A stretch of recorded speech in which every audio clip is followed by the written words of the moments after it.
Salut à tous, donc on est le dimanche 4 août 2019. Ça y est, donc on a bien avancé dans l'été, on a entamé le mois d'août.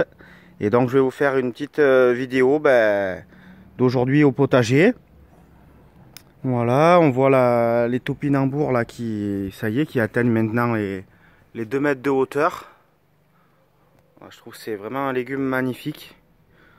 On croirait vraiment qu'on est dans la forêt vierge. Bon, des fois, j'aime bien le mettre aussi en bordure de terrain. Ça fait aussi un brise-vue naturel. Voilà, et puis surtout, c'est très très productif. Avec aucun travail, pratiquement. Voilà, on voit nos ciboulettes là qui... ça fait maintenant 3 ans qu'elles sont implantées ici. Et puis, c'est vrai qu'on n'en consomme pas trop malheureusement. Mais en tout cas, elles se plaisent bien ici, à l'entrée du potager. Et la petite Péria, donc de Michel et Daniel, qui se sent bien. Donc je vais pas du tout la consommer cette année, en espérant qu'elle fasse des graines et qu'elle se multiplie toute seule. C'est ce qui est prévu. Donc je la touche pas cette année. Ça sera pour l'année prochaine. Voilà la verveine que j'ai taillée, hein, donc qui est magnifique et qui m'a fait une grosse récolte de verveine. J'en ai d'ailleurs consommé ce matin au petit déjeuner. Merveilleux. Donc là, c'est la bourrache. Alors là, la bourrache, c'est vraiment... voilà, c'est un bon exemple de l'abondance qu'on peut avoir au potager. Donc ça, c'est pas vraiment une plante pour consommer. C'est plus une plante que je mets pour les abeilles. Parce qu'elle fleurit très tôt au printemps. Des magnifiques fleurs bleues, qui sont d'ailleurs comestibles. Et donc je m'étais procuré 4 graines de bourrache que j'avais plantées il y a 3 ans, 2-3 ans. J'avais eu 2 plants que j'avais réimplantés au potager. Et ces 2 plants, voilà, comme prévu, ils se multiplient tout seuls. Là on en voit facilement une dizaine là. Vous voyez, ça c'est ça la bourrache. Ça, voilà, il y a plein de petits plants à côté. Vous voyez pas trop, mais... Et donc, je prends les petites repousses, je les mets en godet. Là, comme vous voyez, là, j'en ai fait pas mal, en très très peu de temps. Et donc, j'en fais profiter des amis jardiniers qui connaissent pas forcément cette plante. Donc, je leur en propose. En général, ils sont super contents parce que eux aussi, ils veulent planter des plantes pour les pollinisateurs, hein, c'est très utile pour le potager et puis pour la biodiversité en général. Donc voilà, à partir de 4 graines, j'en ai fait des dizaines et des dizaines de plants et puis du coup ça colonise d'autres potagers, c'est génial. Et ça, cette abondance là, elle est valable pour tous les végétaux et pour tous les légumes. C'est phénoménal. On peut vous donner une seule salade et à partir de cette salade, vous en faites au bout de quelques semaines, quelques mois, des milliers de graines à partir d'une seule salade. Pareil pour les tomates, on peut vous donner une seule tomate et à partir de cette tomate, vous récupérez les graines et l'année suivante, vous avez des dizaines et des dizaines de kilos de tomates avec les graines d'une seule tomate. Donc voilà, on peut vraiment avec un peu de travail, développer une abondance sur un besoin vital qui est se nourrir. Voilà, encore faut-il que notre environnement nous le permette. C'est pas toujours gagné, mais voilà, on voit qu'on peut créer quand même des petites oasis de vie dans son terrain. Donc là aujourd'hui, je vais mettre en route le goutte à goutte parce que ça va commencer à être un peu sec. Hier, j'ai pas arrosé, il va faire chaud. Donc goutte à goutte et arrosage manuel pour les peu d'endroits où j'ai pas de goutte à goutte. Alors j'ai fait mon premier traitement de l'année. Donc comme je vous le disais, hein, je traite quasiment jamais, hein, c'est que du naturel. Et je m'autorise, quand vraiment c'est nécessaire et que la culture, je sais que la culture je vais perdre la culture. Ça peut m'arriver de faire 1 ou 2 traitements dans l'année. Donc je fais uniquement 2 traitements dans l'année, 2 types de traitements. Ça peut être de la bouillie bordelaise sur tomate Et ça peut être du soufre sur tout ce qui est cucurbitacées, courges, concombres, melons. Parce que là, comme vous le voyez, j'ai une maladie qui apparaît. Ça s'appelle l'oïdium. Donc vous voyez ces taches blanches là sur les... Ça c'est des courgettes. Donc c'est un champignon qui apparaît seulement quand il y a un certain taux d'humidité et une certaine température. Il faut des températures chaudes et de l'humidité. Et donc ce champignon, si je le laisse se développer, ben en fait il va se propager sur toutes les courges, toutes les courgettes, tous les melons. Et il va sécher les feuilles en fait.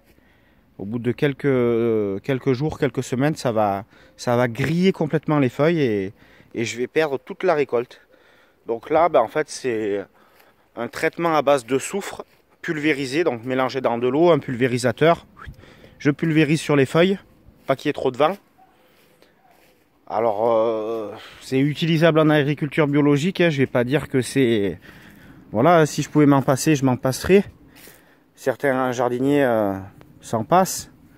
Mais bon, ça m'embête un peu de perdre la récolte. Donc, j'ai fait un traitement et en général, ça fonctionne plutôt bien.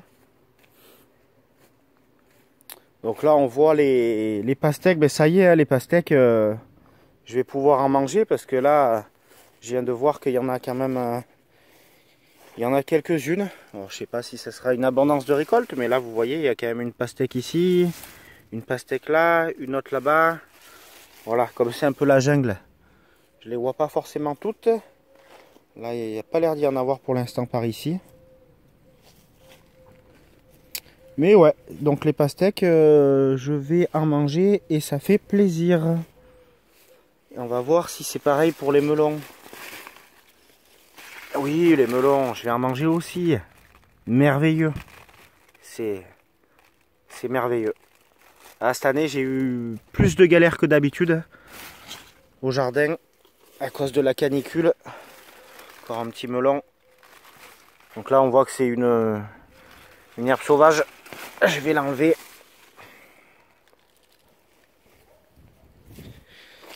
Par exemple, sur les haricots. Donc là, vous voyez la variété de haricots que j'avais planté et que j'espérais avoir en abondance.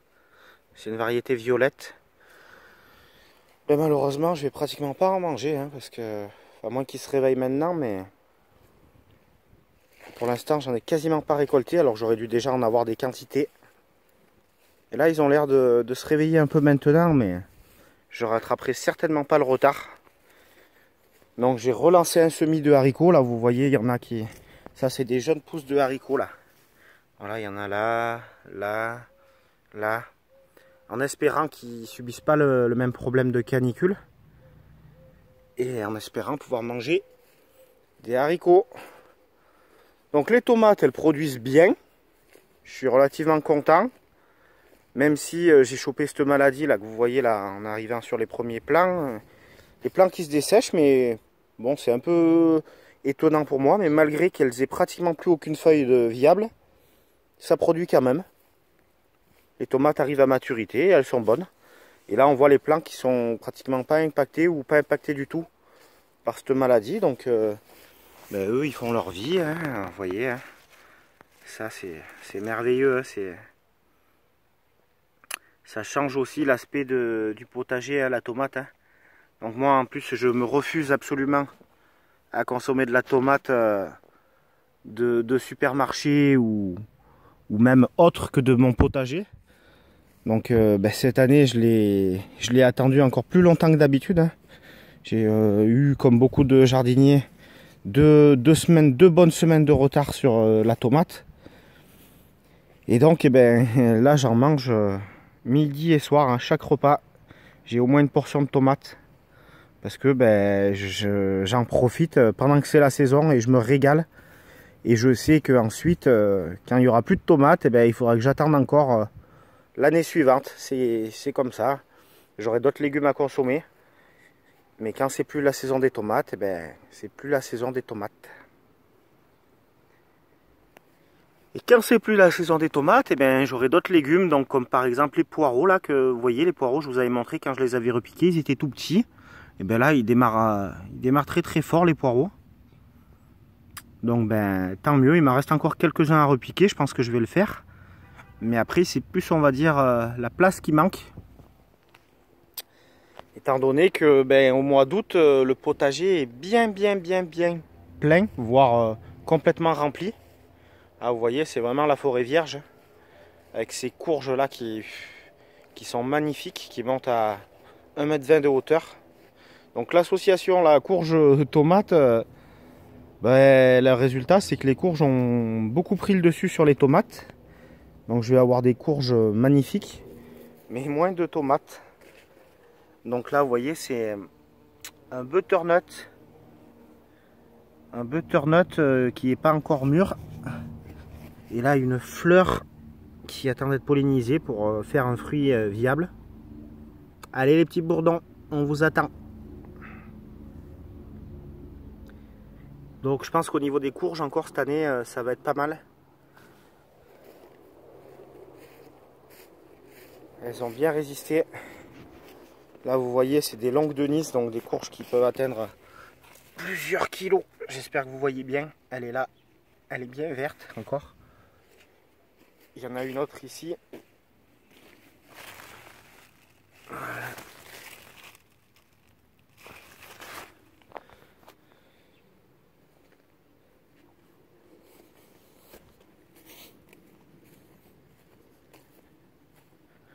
Ça c'est les choux et les concombres qui poussent lentement mais sûrement. Voilà, et là donc là j'ai la vigne cette année, donc cette année je vais enfin avoir une abondance de raisins. Là vous voyez, ça y est, quand ils sont jaunes comme ça, je peux les manger. Et en fait je les taillais trop les années d'avant, j'enlevais trop de bois. Et du coup, la vigne chaque année donnait toute son énergie à refaire des branches et du bois. Donc là, cet hiver, j'ai laissé plus de bois. Et bien là, surprise, une abondance de raisins. Donc j'ai deux pieds de vigne. Et vous voyez, là, je vais avoir plein de raisins à manger. C'est magnifique. Là, le petit cerisier. Le petit prunier, les petites salades dans le bac avec encore quelques poireaux à repiquer.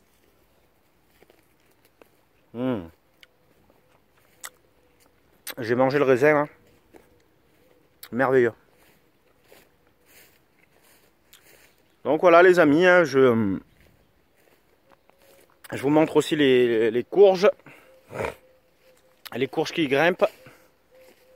Elles sont même allées chez le voisin. Il y en avait deux partout chez le voisin. Mais bon, lui il a passé la débroussailleuse et il a tout détruit. Tout ce qui dépassait chez lui. Dommage pour lui parce que il aurait pu ramasser mes courges. Ça m'aurait pas dérangé puisque moi j'en ai plein de mon côté. Et il a fait pareil pour les vignes. Il a passé la débroussailleuse et il a coupé les vignes. C'est dommage pour lui aussi parce qu'il aurait pu manger du raisin.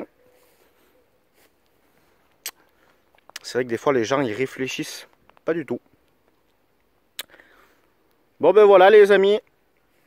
Donc en août il va falloir que je prépare, mais je vous montrerai ça dans les prochaines vidéos. Encore quelques semis d'hiver, notamment ce qui est verdure, roquettes, mâches, salade d'hiver. Donc où les semis vont se faire je pense en août. Donc, dans 2-3 semaines je pense. Et puis mais je vous montrerai ça dans une prochaine vidéo. Bon dimanche à tous, bye bye.